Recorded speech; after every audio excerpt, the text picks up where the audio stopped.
Hey everybody, it's Big Dave and welcome back. And today we're going to talk about the top challenges of leadership in the business world today. And before I get into that, I really want to talk to you about why that's so important, because leadership above all is what matters most.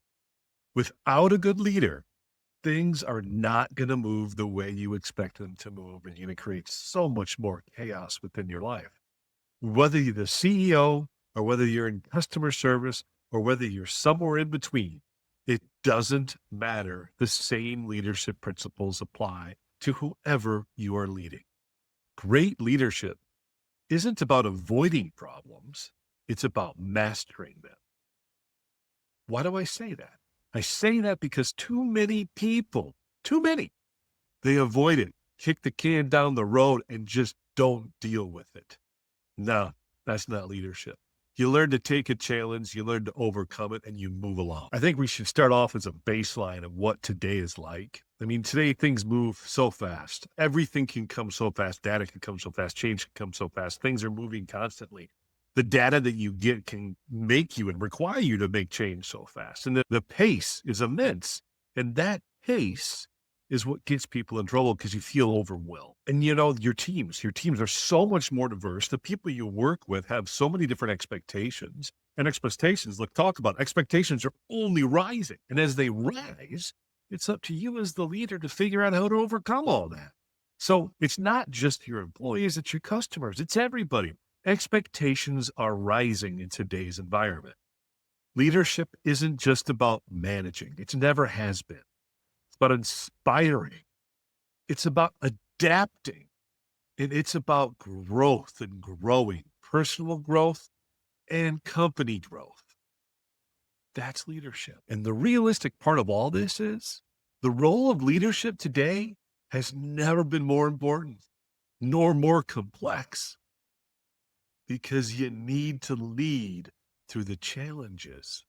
And so many people don't want to talk about it. They're afraid. They won't even get rid of a bad leader because they don't have a good leader to put in there. That makes no sense. A bad leader only gets you crappy results. They don't mean to be bad, but here's the thing. You got to work on being good.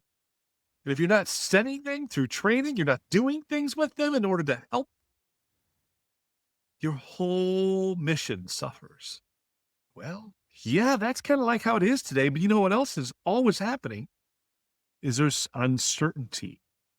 There's always uncertainty. And that uncertainty creates chaos. And without some sort of control, chaos wins because chaos loves to win. And when you have disruption, and you have uncertainty and they're both there, and you just let chaos reign supreme, the best you're going to do is stay the same. But it sure as heck isn't likely you're going to go one way, and that's down. Now you're going to ask me, well, why is that? Why does all this stuff come in? Why does it all happen? It's because of technology, really. I'm going to say it that way. Technology does it. It's always been there, but just not at the pace that we are at today. Technology rules because everything's happening so fast. Within months, because of AI, you can have something so significantly different that whatever tools you're using are now inconsequential. Regulations are going to change depending upon whoever's ruling in non-government. Regulations are constantly changing. It's just going one way or the other, and that's just how it goes throughout the years. And then the markets and the dynamics of the marketplace are changing with age. As people age, everything changes. As people age from 18 to 25, those from 25 to 32, all the way up. And let's say the people now from 60 to 68, as they age and move up, it's changing the buying patterns. It's changing the demographics and the habits. All of these things are going to cause you disruptions. And here's a little secret. As a leader, you're going to have to make decisions with incomplete information. I know, but that's what you're going to have to do. You're going to have to make decisions with incomplete information. Why? Because it's changing so fast, you'll never get something complete. And remember, a plan violently executed right now is better than the perfect plan 6 months from now. Why do I say that? Because you must learn to adapt quickly and move in a direction. And it may not be the right direction, but now you're one step closer to the right direction. And if you're paying attention close enough and you're good at what you do, you're going to go in the right direction anyway. You might ask me, why is all this? Why am I saying it? Why is disruption such a thing? Because it's important. Without you being agile as a leader, because it's the norm, man. That's the norm now, is disruption, uncertainty. So without someone there to right the ship, people are going to be in chaos. Nobody wants that. And you move along with, after the uncertainty, is the digital chaos. The digital changes within the digital world are crazy. I mean, AI, what's it doing? What it can do now, and just from a year ago, is ridiculous. I mean, there's automation now with AI's help that is reshaping entire industries, reshaping what can be done. There's even talk about how businesses can be completely AI based. This is crazy. It's something that is a disruption. I already talked about that, causing uncertainty. So what do you do as a leader? You go and master overcoming the problems. You don't run from them. You go in and you start figuring it out. You know, one of the things too, as a leader, with all this we just talked about, you need to be a tech champion. I'm going to say it that way. You need to be the champion of technology, meaning that you're the one who is going to constantly be looking at what technology can increase your efficiencies, can increase your ability to service the customers, your ability to make products quicker, faster, your ability to take time out of a process, your ability to improve a process. There's so much technology out there. You have to be the champion of that. And when you're championing of that, one of the tools you need to use is the balance between the human and the technology, the human and the AI. You balance those, you're going to get a wonderful, amazing result. When you go one way too far, now it can become a competitive disadvantage.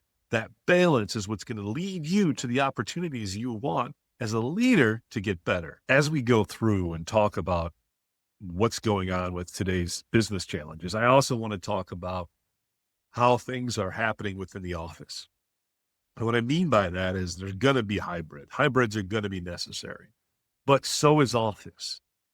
So balance, I'm going to talk about that a lot, and being strategic is going to be important. If there are roles where people can work from home and you have great you have great benchmarks, you can easily have remote workers. If you don't have great benchmarks and you don't know what your remote workers are doing, then they should be in the office. So it's just simple as that, is that when you look at that, but there needs to be a hybrid as to how you work with that, and learning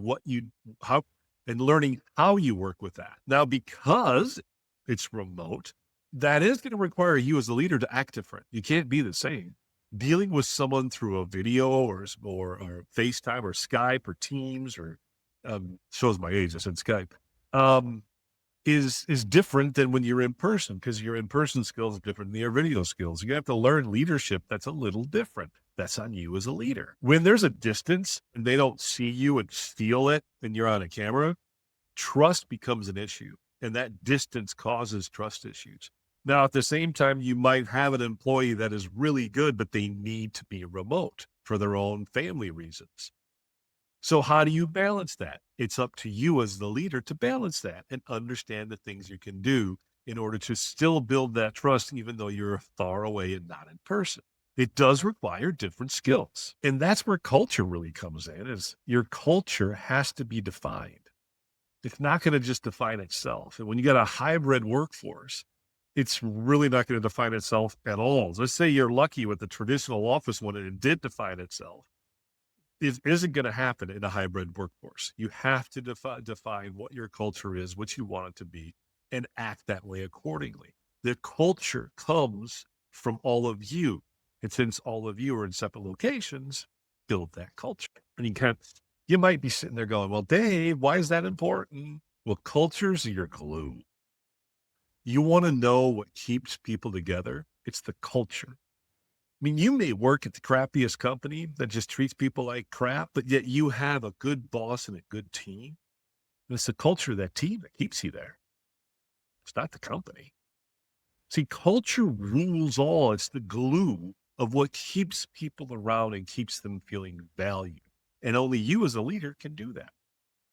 And along with the hybrid workforce comes the challenge of employee engagement. How do you get your employees to actually give a damn?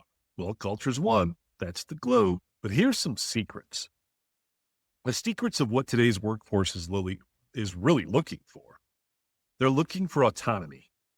They're looking for meaning and to be psychologically safe. What I mean by that is they don't want to be attacked. You understand?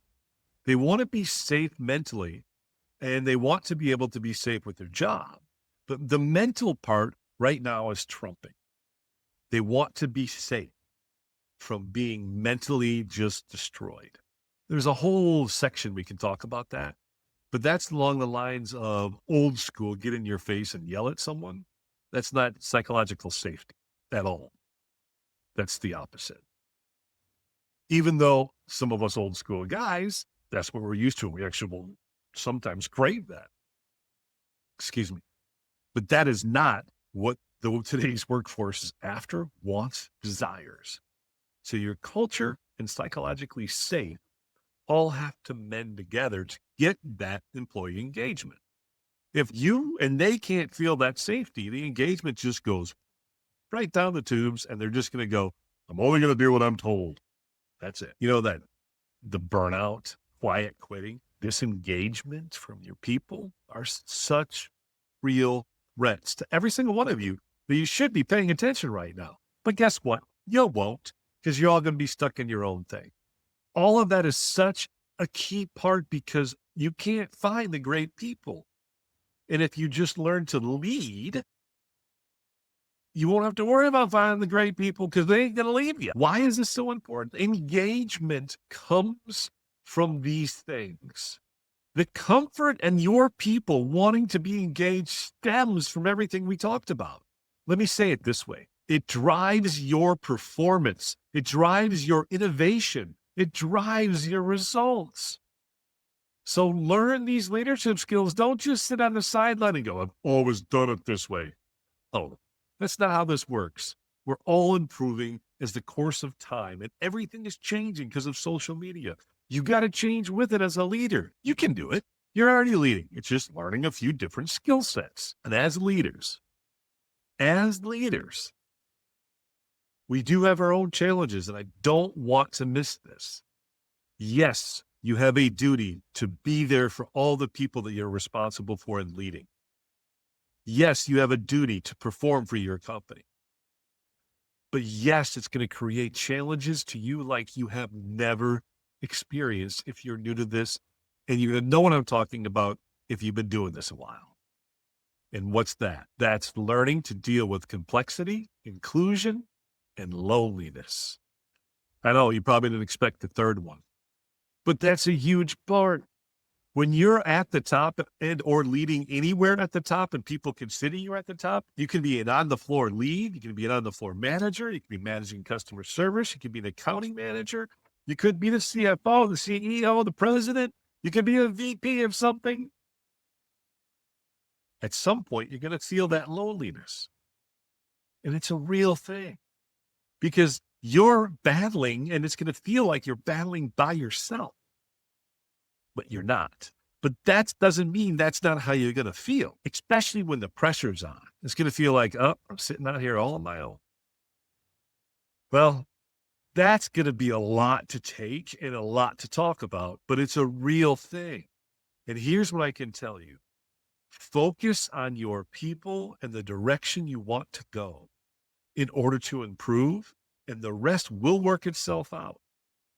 I'm not saying, but I am saying to ignore the loneliness, but I am saying ignore it because in time that loneliness will go away because now you're focused and you're focused on the improvement and you're focused on it. And then when you learn to manage upward is really where that loneliness starts to go away. Never completely. You'll always have a sense of that, but you'll start to learn to balance it. And it won't be such an awful feeling as you're trying to maneuver and move for improvement. Now, we can go into a lot more detail if you want to. Comment if you want more on that. But it's a real thing, and I wanted to make sure that we're talking about it because this is just a big, brief thing of today's business world of how you lead and what do you lead through it and the problems that are out there. I'm going to leave you with this. The challenges that you face don't define you. They don't at all. But your responses do. Let me say that again. The challenges you face are not going to define you, but your responses do. Take that in. Breathe it for a minute. Your challenges, your problems are invitations to grow. See them that way.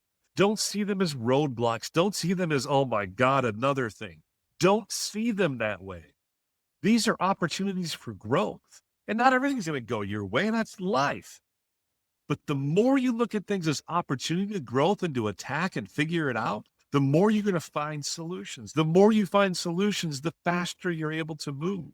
The faster you're able to move, the more valuable you become.